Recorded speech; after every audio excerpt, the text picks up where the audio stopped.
Hey, what's up, everybody? We're back to the same question, and I know you guys want me to go ahead and repeat this, but I'm not going to do it. So, quantity discount sheets is the third thing we're going to talk about, and that is this one here. So, we just finished EOQ, and we're going to move on to quantity discounts. I haven't used this really for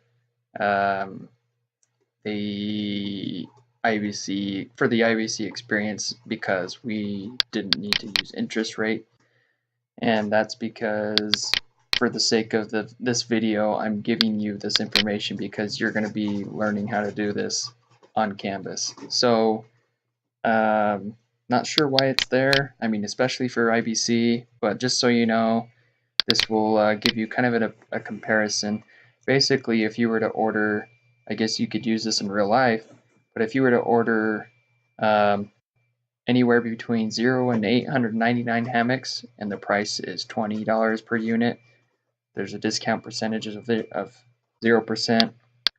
The minimum order quantity would be, well, I mean 0 because it says 0, and then it gives you the formulas. Eventually it all comes out to your total weekly inventory costs of how much would be, or which one would be cheaper to order. Would it be cheaper to order 1800 or more, or 900 and more, or 0 to 899?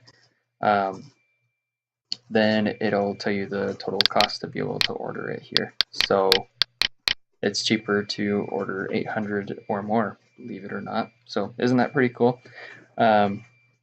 If you can find ways to where you can basically, we're not going to be ordering a whole lot of units like this, but if you can find ways to get where you don't have to use interest rate, you can calculate it here and you can see which one would be cheaper to order in total quantity. So in our situation, let's say hammocks, let's say you can order anywhere from 0 to 20, and then 20 to 0 to 20, excuse me, sorry, to 20, Judas Priest, holy cow, 0 to 20, 20 to 50, and 50 to 100. You'll lay out the equations and requirements here, and you can see which one would be cheapest in the very end. So I'll show you in a little bit about how to do that. I'm also going to attach the video from Canvas on what this is entailing, and it's going to go into deeper detail. So be willing to watch that if you're over this, and if you feel like you can innovate this in a way to where you're not having to calculate interest rate, go ahead.